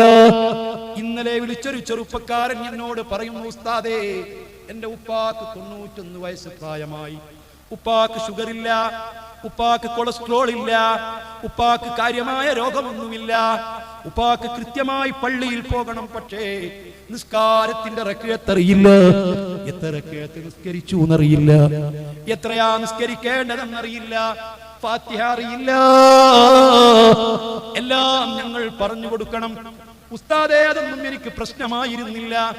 വീട്ടിൽ മക്കളുണ്ട്, മരുമക്കളുണ്ട്, ആൺകുട്ടികളുണ്ട്, പെൺകുട്ടികളുണ്ട്, ഭാര്യയുണ്ട്. പക്ഷേ 91 വയസ്സായിരിക്കുന്ന എന്റെ ഉപ്പ ഇതാ മൂത്രിക്കണമെന്ന് തോന്നിയാൽ മുണ്ടഴിച്ചിട്ടേ ബാത്റൂമിലേക്ക് പോകുകയുള്ളൂ. ഔറത്ത് കാണുന്നത് പ്രശ്നമല്ല. ഉസ്താദേ, നിങ്ങളൊന്ന് ദുആ ചെയ്യണം, എന്റെ ഉപ്പാക്ക് ഔറത്ത് മറക്കാൻ ഒന്ന് തോന്നിക്കിട്ടാൻ, അതെങ്കിലും ഒന്ന് തിരിച്ചറിയാൻ. മക്കൾ കാണുന്നതിൽ പ്രയാസമുണ്ട്, മരുമക്കൾ കാണുന്നതിൽ പ്രയാസമുണ്ട്. ഇന്നലത്തെ അനുഭവമാ. ഒരു ചെറുപ്പക്കാരൻ എന്നെ വിളിച്ചു പറഞ്ഞതാ, മോനെ, ഇതുപോലത്തെ വാർദ്ധക്യമല്ലേ ഒരുപക്ഷെ നാളെ എനിക്കും നിനക്കും വരാനുള്ളത്. നിങ്ങളൊന്ന് ഓർത്തു നോക്കൂ, അത് വന്നു കഴിഞ്ഞാൽ നിസ്കരിക്കാൻ അറിയോ, ഫാത്തിഹ സൂറത്ത് അറിയോ, യാസീൻ ഓതാൻ അറിയോ? ഞാൻ ചിന്തിക്കുന്നു, എന്റെ മുമ്പിലിരിക്കുന്ന ആളുകളോട്, നിങ്ങൾ എന്റെ പ്രഭാഷണം കഴിഞ്ഞ് പിരിഞ്ഞു പോകുമ്പോ നിങ്ങളെ കമാൻഡുകൾ എനിക്ക് വേണ്ട, അഭിപ്രായങ്ങൾ എനിക്ക് വേണ്ട. ഞാൻ ചോദിക്കട്ടെ മോനെ, അല്ലാഹുവിന്റെ കലാമാകുന്ന വിശുദ്ധ ഖുർആൻ അത് ഓതാൻ കണ്ണിന് കാഴ്ചയുള്ളപ്പോൾ ഒരു ഖത്മ തീർക്കണമെന്ന് തോന്നിയിരുന്നോ? വിശുദ്ധ റമദാൻ കഴിഞ്ഞിട്ട് കാലം എത്രയായി? ഏകദേശം അടുത്ത റമദാൻ വരാനായില്ലേ? ഈ റമദാൻ കഴിഞ്ഞതിന് ശേഷം ഇതുവരെ ഖുർആൻ എടുത്തു നോക്കാത്തവരില്ലേ? അല്ലാഹ് ഒരു ഖത്മ തീർക്കാത്തവരില്ലേ? വെള്ളിയാഴ്ച കൃത്യമായി അൽ കഹ്ഫ് സൂറത്ത് ഒരിക്കലെങ്കിലും ഓതുന്നു എന്ന് പറയാൻ ധൈര്യമുള്ളവരുണ്ടോ? സുബ്ഹാനല്ലാഹ്. ഈ കണ്ണിന്റെ കാഴ്ച മങ്ങിപ്പോയാൽ നമുക്ക് പള്ളിയിൽ പോകാൻ മറ്റൊരാളെ സഹായമില്ലാതെ ഒന്നിനും കഴിയാതെ വന്നാൽ പിന്നെ നമുക്ക് സാധിക്കുമോ? ഔ ഹറമം മുഫന്നിദാ, ഒന്നും തിരിയാത്ത അത്തും മുത്തുമായ പ്രായമായിരിക്കും ഒരുപക്ഷേ നിങ്ങൾക്ക് നാളെ വരാൻ പോകുന്നത്. അങ്ങനത്തെ ഒരു പ്രായം വരുന്നതിന്റെ മുമ്പ് അമലി ചെയ്തോ, ആകുന്നത് ചെയ്തോ, ആകുന്നത് നീ സൽക്കർമ്മങ്ങൾ ചെയ്താൽ അതിന്റെ ബറക്കത്ത് കൊണ്ട് അത്തരം അവസ്ഥ നിനക്ക് വരൂല. വന്നാൽ തന്നെ നിനക്ക് പ്രശ്നമില്ല. ആരോഗ്യമുള്ള സമയത്ത് ചെയ്യുന്ന ഈ എല്ലാ അമലിന്റെ പ്രതിഫലവും നിനക്ക് റെക്കോർഡ് ചെയ്യപ്പെടുമെന്ന് തങ്ങൾ പറഞ്ഞതാ. ഇതുമല്ലെങ്കിൽ പെങ്ങളെ ഇനി നിനക്ക് വരാൻ പോകുന്നത്, അല്ലെങ്കിൽ ചെറുപ്പക്കാരാ നിന്നെ കാത്തിരിക്കുന്നത്, ഔ മൗതൻ മുജ്ഹിസാ, പെട്ടെന്നുള്ള മരണമായിരിക്കും. അല്ലാഹ് തറഫിൽ കളിച്ചുകൊണ്ടിരിക്കുമ്പോ, കടയിൽ കച്ചവടം ചെയ്തുകൊണ്ടിരിക്കുമ്പോ, വണ്ടി ഓടിച്ചു കൊണ്ടിരിക്കുമ്പോ, കല്യാണത്തിൽ കൂടിയാടി അതാ കല്യാണത്തിൽ അതാ കളിച്ചുകൊണ്ട് ചിരിച്ചുകൊണ്ട് അതാ മതിമറന്നിരിക്കുമ്പോൾ, കയ്യിൽ റിമോട്ട് പിടിച്ചുകൊണ്ട് മാറി മാറി ചാനലുകൾ കണ്ടുകൊണ്ടിരിക്കുമ്പോ, ആ സീരിയലുകൾ കണ്ടുകൊണ്ടിരിക്കുമ്പോ പെട്ടെന്ന് മരിച്ചതാ, കുഴഞ്ഞു പോയതാ. എത്രയെത്ര ഞാൻ നിങ്ങളും കേട്ടു, എത്രയെത്ര കേൾക്കുന്നു. ഓരോ ദിവസവും പത്രത്തിലെ ചരമകോളം നോക്കിയാൽ അതേ മരിച്ചതിന്റെ കണക്കറിയൂലേ? ഓ പ്രിയപ്പെട്ട മക്കളെ, 4 കുട്ടികള് SSLC പരീക്ഷയോ മറ്റോ എഴുതാൻ വേണ്ടി എഴുതിപ്പോരുന്ന സമയത്ത് 4 പെൺകുട്ടികളെ മേലിലേക്ക് വാഹനം കയറിയിട്ട് പെട്ടെന്ന് മരിച്ചു വരിയായി 4 മയ്യത്ത് കിടത്തിയത് കണ്ടവരല്ലയോ? ഇങ്ങനെ എത്ര സംഭവങ്ങളോ. ഔ മൗതൻ മുജ്ഹിസാ, പെട്ടെന്നുള്ള മരണമാ നിന്നെ കാത്തിരിക്കുന്നത്. ഒന്ന് സോറി പറയാൻ പറ്റുമോ? തൗബ ചെയ്യാൻ പറ്റുമോ? മാപ്പിരക്കാൻ പറ്റുമോ? അല്ലാഹുവിനോടൊന്ന് കദേ തൗബ ചെയ്യാൻ പറ്റുമോ? ഖലാഉൽ നിസ്കാരം ഖലാ വീട്ടാൻ പറ്റുമോ? അതേ ഒന്നിനും കഴിയില്ല. ഇതുപോലെയുള്ള പെട്ടെന്നുള്ള മരണങ്ങളാ. ഒരു സംഭവം പറഞ്ഞോട്ടെ ബർക്കത്തിന് വേണ്ടി. മഹാനായ അബ്ദുല്ലാഹി ഇബ്നു അബ്ബാസ് റളിയല്ലാഹു അൻഹു റഈസുൽ മുഫസ്സിരീൻ അവിടെ ഒരു സംഭവം രേഖപ്പെടുത്തുന്നുണ്ട്. അതേ ഇനമാ യുദ്രിക്കുമുൽ മൗതു വലൗ കുൻതും ഫീ ബുറൂജിൻ മുശയ്യദാ. ഈ ആയത്തിന്റെ വ്യാഖ്യാനത്തിൽ അതേ അഷ്റഫുൽ ഖൽഖ് സ്വല്ലല്ലാഹു അലൈഹി വസല്ലമ തങ്ങളിൽ നിന്ന് കേൾക്കാനാണ് സാധ്യത. ആ ഇബ്നു അബ്ബാസ് തങ്ങൾ പറയുന്നു, അതേ കാലങ്ങൾക്ക് മുമ്പ് പൂർവീകരിലെ ഒരു പാവപ്പെട്ട പെണ്ണ്, ഒരു പാവപ്പെട്ട സഹോദരി. ആ പെണ്ണ് സുബ്ഹാനല്ലാഹ് ഒരു വീട്ടിലൊറ്റക്ക് താമസിക്കുന്നവരാ. കൂട്ടിനാളില്ല. ഭർത്താവ് മരണപ്പെട്ടതാ. ആ ഭർത്താവ് മരണപ്പെട്ട പാവപ്പെട്ട സ്ത്രീ ഒരു ഗർഭിണിയാ. ഏക തുണയായിട്ടുള്ളത് തന്റെ ഒരു പരിചാരകരായിരിക്കുന്ന അടിമയാണ്. പാതിരാ സമയത്ത് ആ പെണ്ണിന് നൊമ്പലത്തിന്റെ വേദന വന്നു. നൊമ്പലത്തിന്റെ വേദന വന്നു പ്രസവിക്കുകയോ. ആ പ്രസവിച്ച സമയത്ത് ഒരു സുന്ദരിയായ പെൺകുട്ടിക്കാണ് ആ പെണ്ണ് ജന്മം കൊടുത്തത്. ആരും കൂടെയില്ല, ഏറ്റെടുക്കാൻ ആളില്ല, ശുശ്രൂഷിക്കാൻ ആളില്ല, സഹായത്തിനാളില്ല. തന്റെ പരിചാരകരായ അടിമയെ വിളിച്ചുകൊണ്ട് പറയുന്നു, കൂരിയാക്കൂരി ഇരുട്ടാണ്, കൂടുതേ കിടുകിടെ വിറക്കുന്ന തണുപ്പാണ്, തൊട്ടടുത്ത വീട്ടിൽ പോയി അല്പം തീ കൊണ്ടുവരുമോ? അന്ന് പഴയ കാലത്ത് നമ്മുടെയൊക്കെ കുട്ടിക്കാലത്ത് എല്ലാ വീട്ടിലും തീ ഉണ്ടാവാറില്ല, തീപ്പെട്ടി ഉണ്ടാവാറില്ല. ഒരു തീപ്പെട്ടി ഉണ്ടാവൽ സുന്നത്താണ്, അത് ബറക്കത്ത്. വീട്ടിലുണ്ടായിരിക്കൽ ബറക്കത്തുള്ള സംഗതികളാണ്. എല്ലാ വീട്ടിലും ഒരുതി കത്തിക്കാൻ പറ്റുന്ന ഒരു കല്ല് സുന്നത്താണ്, ബറക്കത്താണ്. അതേ വിറക് വെച്ചുകൊണ്ട് കത്തിക്കുന്ന ഒരു അടുപ്പ് വീട്ടിലുണ്ടാവല് അത് ബറക്കത്താണ്. ഒരു കോഴി ഉണ്ടാവല് ബറക്കത്താണ്. പ്രായമുള്ളവര് ബറക്കത്താണ്. ബറക്കത്തുള്ള ഏത് സാധനമാണ് നമ്മുടെ വീട്ടിലുള്ളത്? സാന്ദർഭികമായി പറഞ്ഞു പോയതാണ്. അതേ ബഹുമാനപ്പെട്ട ഇബ്നു അബ്ബാസ് തങ്ങൾ പറയുന്നു, ആ ചെറുപ്പക്കാരനായ ഭൃത്യനോട്, അടിമയോട് തൊട്ടടുത്ത വീട്ടിൽ പോയിട്ട് തീ കൊണ്ടുവരാൻ പറയുന്നു. എന്താ? വെള്ളം ചൂടാക്കാനാണ്. ഒരു പ്രസവം കഴിഞ്ഞതല്ലേ, വല്ലാത്ത ക്ഷീണമല്ലേ, കിടികിടെ വിറക്കുന്ന തണുപ്പല്ലേ. ആ തൊട്ടടുത്ത വീട്ടിലേക്ക് വരെ തീയിന് വേണ്ടി പോയ ഈ അടിമച്ചക്കൻ പുറത്തിറങ്ങിയപ്പോ ഒരു അപരിചിതനായ ആൾ അവിടെ നിൽക്കുന്നു.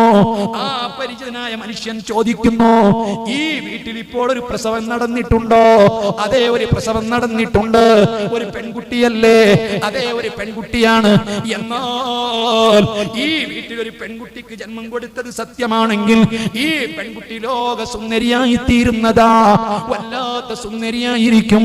സുന്ദരിയാകുന്നു മാത്രമല്ല, 100 ആളുകൾ ഈ പെൺകുട്ടിയുമായിട്ട് വ്യഭിചരിക്കുന്നു മാത്രമല്ല, അവസാനം ഈ പെൺകുട്ടി അതാ ചിലന്തിയുടെ വിഷമേറ്റ് മരിക്കുന്നതോ. ഇതാണ് ഈ അടിമത്യനോട് പറഞ്ഞത്. ഈ ഭൃത്യൻ എന്ത് ചെയ്തു എന്നറിയോ? ഈ അടിമച്ചെറുക്കൻ പോയിട്ട്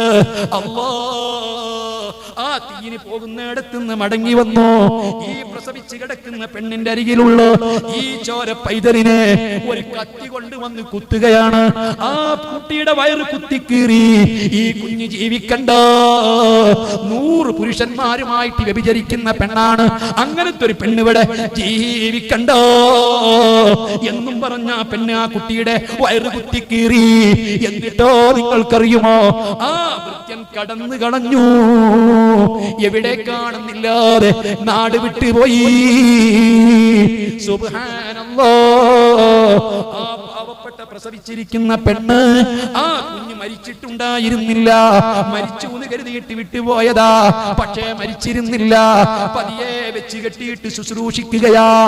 അങ്ങനെ എന്തു സംഭവിച്ചു? ചുരുക്കി പറയുന്നു, ഇബ്നു അബ്ബാസ് തങ്ങൾ പറയുന്നു, സൈലബ എന്നവർ റിപ്പോർട്ട് ചെയ്യുന്നു. തഫ്സീർ തബരിയിൽ കാണാം, ഹബീബായ നബി സല്ലല്ലാഹു അലൈഹി വസല്ലമ തങ്ങളിൽ നിന്ന് കിട്ടിയതാണ് അത്തരം സംഭവങ്ങൾ. ഇരിക്കട്ടെ, ആ കാലങ്ങൾക്കു ശേഷം ഈ അടിമച്ചെറുക്കനായ മനുഷ്യൻ അതിരുകളില്ലാതെ ഇങ്ങനെ യാത്ര ചെയ്യുകയാ. പല സ്ഥലത്തും ജോലി ചെയ്തിട്ടുണ്ട്. പതിറ്റാണ്ടുകൾ കഴിഞ്ഞപ്പോൾ ഒരു ദിവസം കടൽ തീരത്തുകൂടെ യാത്ര ചെയ്യുമ്പോ കടലിൽ നിന്ന് വിലമതിക്കാത്ത അത്യപൂർവമായിരിക്കുന്ന മുത്തുകളും രത്നങ്ങളും കിട്ടി. അതോടുകൂടി അയാള് വലിയ കോടീശ്വരനായി, സമ്പന്നനായി. അല്ലാഹു നൽകുന്നത് അങ്ങനെയൊക്കെയാ ഇരിക്കട്ടെ. അയാൾ വലിയ സമ്പന്നനായി, കോടീശ്വരനായി. അതിനുശേഷം അദ്ദേഹം പഴയ നാട്ടിലേക്ക് തിരിച്ചു വരണമെന്ന് തോന്നി. അങ്ങനെ പഴയ നാട്ടിൽ ഇനി ആരും എന്നെ തിരിച്ചറിയില്ല, പതിറ്റാണ്ടുകൾ കഴിഞ്ഞ സ്ഥിതിക്ക് ഞാൻ ചെയ്ത കൊലയെല്ലാം മറന്നുപോയിട്ടുണ്ട്, എന്നാരും അറിയില്ല എന്ന മട്ടില് അയാൾ തിരിച്ചു വന്നു. തിരിച്ചു വന്നിട്ട് അദ്ദേഹം വലിയ കൊട്ടാര സമാനമായ വീടുണ്ടാക്കി. വലിയ സമ്പന്നനാണ്. ആ കൊട്ടാര സമാനമായ വീടുണ്ടാക്കിയതിനു ശേഷം അയാൾ അന്വേഷിച്ചു, ഈ നാട്ടിൽ ഏറ്റവും സുന്ദരിയായ പെണ്ണിനെ കല്യാണം കഴിക്കണം. അന്വേഷിച്ചൊരു പെണ്ണിനെ കുറിച്ച് വിവരം കിട്ടി. ആ പെണ്ണുമായിട്ട് കല്യാണാലോചന നടത്തുന്നു. ആ പെണ്ണ് സമ്മതം മൂളുന്നു. എന്ത് വേണമെങ്കിലും അറുതരാം, കൊട്ടാര സമാനമായ വീട് വെച്ചു തരാം. ആ വീട്ടിലേക്ക് ഭാര്യയായി ആ പെൺകുട്ടിയെ കല്യാണം കഴിച്ചു കൊണ്ടുവന്നു. സുബ്ഹാനല്ലാഹ്, എന്തൊരു പ്രൗഢിയുള്ള കല്യാണം! എത്ര സുന്ദരിയായ പെണ്ണ്! ആ പെണ്ണും ഭർത്താവും കൂടി മണിയറയിൽ ആദ്യത്തെ രാത്രി പങ്കിടുമ്പോൾ, പരസ്പരം അങ്ങോട്ടും ഇങ്ങോട്ടും വിവരങ്ങൾ കൈമാറുമ്പോൾ, ഈ ചെറുപ്പക്കാരൻ പറഞ്ഞു, ഞാൻ ഈ നാട്ടുകാരനാണ്, വർഷങ്ങൾക്ക് മുമ്പ് ഞാൻ ഇവിടെ താമസിച്ചിരുന്നു. അങ്ങനെ ഇരിക്കുമ്പോഴാ ഞാനൊരു അടിമയായിരുന്നു. എന്റെ യജമാനത്തി ഒരു പെൺകുട്ടിക്ക് ജന്മം നൽകി. ആ പെൺകുട്ടി അതീവ സുന്ദരിയായിരുന്നു. എന്നോട് പുറത്തിറങ്ങി ഞാൻ തീരെ പോയ സമയത്ത് ഒരാൾ പറഞ്ഞു, ആ പെൺകുട്ടി 100 പുരുഷന്മാരുമായി വ്യഭിചരിക്കുമെന്ന്. ഞാൻ തിരിച്ചു വന്ന ആ പെൺകുട്ടിയുടെ വയറ് കുത്തിക്കീറി കൊന്ന് തിരിച്ചു പോയതാ. സുബ്ഹാനല്ലാഹ്, ഈ പെൺകുട്ടി പറയുന്നു, അന്ന് നിങ്ങൾ വയറ് കുത്തിക്കീറിയ പെണ്ണ് അത് ഞാനാണ് കേട്ടോ. വയറ് വസ്ത്രം ഉയർത്തിയിട്ട് കാണിച്ചു കൊടുക്കുന്നു. എന്റെ വയറ്റത്തന്ന് കുത്തിക്കീറിയ അടയാളമുണ്ട്. എന്റെ ഉമ്മ എന്നെ പതിയെ ശുശ്രൂഷിച്ചതാ, എന്നെ ചികിത്സിച്ചതാ, റബ്ബ് സുഖപ്പെടുത്തിയതാ. അത് പറഞ്ഞപ്പോൾ ഇദ്ദേഹം പറഞ്ഞു, എന്നാൽ ആ പെണ്ണാണെങ്കിൽ 100 ആളുകളുമായിട്ട് വ്യഭിചരിച്ചിട്ടുണ്ടാകും, അത് ഉറപ്പാണ്.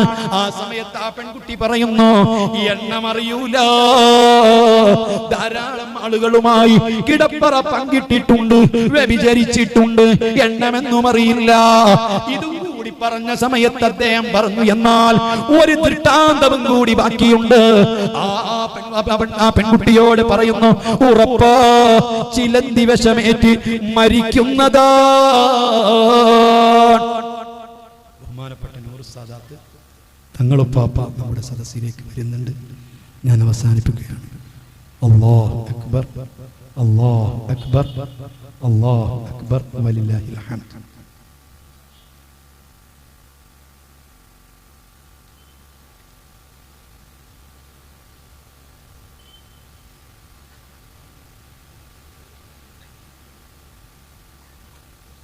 എല്ലാവരും സദസ്സിലേക്ക് കടന്നിരിക്കുക.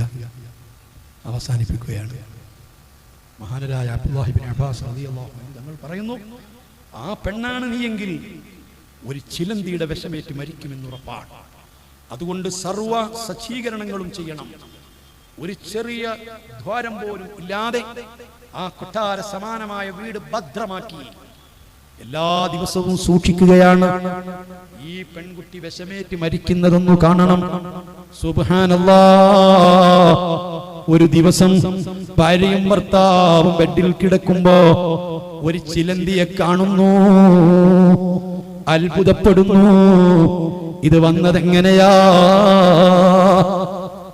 ഏതായിരുന്നാലും ഈ ചിലന്തിയെ എന്റെ കൈകൊണ്ട് തന്നെ കൊല്ലണം എന്ന വാശിയോടുകൂടി ചെരിപ്പെടുത്ത് ആ ചിലന്തിയെ താഴേക്ക് തള്ളിയിട്ട് അടിച്ചു കൊല്ലുകയാണ്.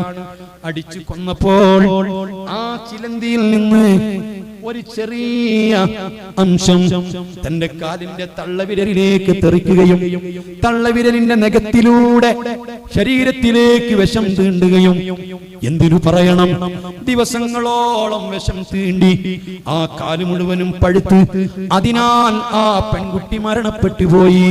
വലൗ കുൻതും ഫീ ഫീ ബുർജിൻ മുശയ്യദ. എത്ര സുശക്തമായിരിക്കുന്ന ബുർജിലാ, 110 നിലകളുള്ള ബുർജ് ഖലീഫയിലാണെങ്കിലും അതിനപ്പുറമുള്ള പെന്റഗണിലാണെങ്കിലും ട്രേഡ് സെന്ററിലാണെങ്കിലും അല്ലാഹു സുബ്ഹാനഹു വ തആല കൃത്യമായി കണക്കാക്കിയ സമയത്ത് അത് നിങ്ങൾക്ക് സംഭവിക്കും. അതാണ് ഔ മൗതൻ മുജ്ഹിസാ, പെട്ടെന്നുള്ള മരണമാ നിങ്ങളെ കാത്തിരിക്കുന്നത്, അതിന്റെ മുമ്പ് ചെയ്തോളണം. അബിദ്ദജ്ജാല ഫഇന്നഹു ശർറു ഗായിബിൻ യുൻതദർ, അല്ലെങ്കിൽ ദജ്ജാലാണ് നിങ്ങൾക്ക് വരാൻ പോകുന്നത്. വല്ലാതെ പറഞ്ഞു വഞ്ചിക്കുന്ന ഏതെങ്കിലും വികലമായ ആശയങ്ങൾ നിങ്ങളെ മുൻപിൽ വിളമ്പുന്ന, നിങ്ങളെ വിശ്വാസവും നിങ്ങളെ കർമ്മങ്ങളും നിങ്ങളെ അനുഷ്ഠാനങ്ങളും എല്ലാം തകർക്കുന്ന രൂപത്തിൽ ഏതെങ്കിലും ആളുകളെ നിങ്ങൾ കണ്ടുപെടും. അതല്ലേ ദജ്ജാൽ. എത്രയെത്ര ആളുകളാ നേരത്തെ നല്ല മതബോധം ഉണ്ടായിരുന്നവർ, കൃത്യമായി നിസ്കരിച്ചിരുന്നവർ, ഖുർആൻ ഓതിയിരുന്നവർ, സുന്നത്തുകൾ എടുത്തിരുന്നവർ, ഏതോ കള്ളത്വരീക്കത്തുമായി ബന്ധപ്പെട്ട് വ്യാജ ശൈഖന്മാരെ വാക്കുവരണികളിൽ പെട്ടുപോയി, അല്ലെങ്കിൽ വിദേഹത്തുകാരിൽ പെട്ടുപോയി, മുൻകാലത്ത് ചെയ്ത എല്ലാ സുഹൃതങ്ങളും നിർത്തി അതിന് മുഴുവനും ആക്ഷേപിച്ച് എല്ലാം തകർക്കുന്ന ഇത്തരം ദജ്ജാലുകളെയാണ് നാളെ നിങ്ങൾക്ക് വരാൻ പോകുന്നത്. അതല്ലേ നിങ്ങളെ മുൻപിൽ വരാൻ പോകുന്നത്. അത് വരുന്നതിന് മുമ്പ് നിങ്ങൾ സൽക്കർമ്മങ്ങൾ ചെയ്യുക.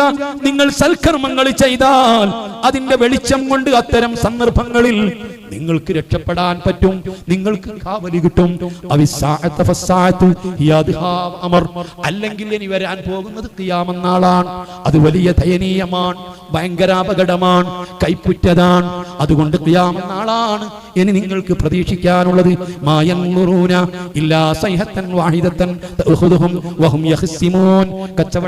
കച്ചവടം ചെയ്യുമ്പോ, കോടതികളിൽ കേസുകൾ സജീവമാകുമ്പോ, നിയമസഭകളും ലോക്സഭകളും രാജ്യസഭകളും സജീവമായി ബില്ലുകൾ ചർച്ച ചെയ്യുമ്പോ, അങ്ങാടികളിൽ കച്ചവടം പൊടിപൊടിക്കുമ്പോ, ടർഫുകളിലും പാട്ട് കച്ചേരികളിലും സജീവമായിട്ട് പെണ്ണുങ്ങൾ കൂത്താടുമ്പോൾ, പാടി തകർക്കുമ്പോൾ, ഓരോരുത്തരും അവനവന്റെ കാര്യങ്ങളിൽ മുഴുകിക്കൊണ്ടിരിക്കുമ്പോൾ പെട്ടെന്നായിരിക്കും സംഭവിക്കുന്നത്. അതിന്റെ മുമ്പ് നിങ്ങൾ അമല് ചെയ്തോ, സൽക്കർമ്മങ്ങൾ ചെയ്തോ. അർഹമുർ റഹീമീനായ അൽ മലിക്കുൽ ജബ്ബാറായ സർവാധിനാഥനായ അല്ലാഹു നമുക്ക് തൗഫീഖ് നൽകട്ടെ. അല്ലാഹു നമ്മെ രക്ഷപ്പെടുത്തട്ടെ.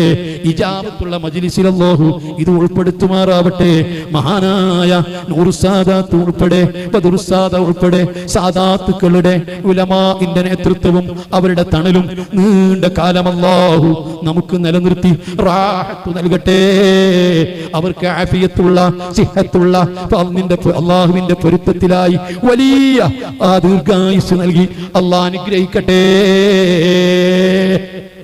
ആമീൻ എന്ന് ദുആ ചെയ്ത് ഞാൻ അവസാനിപ്പിക്കുന്നു. വാഹിറു ദഅ്വാന അൽഹംദുലില്ലാഹി റബ്ബിൽ ആലമീൻ. അസ്സലാമു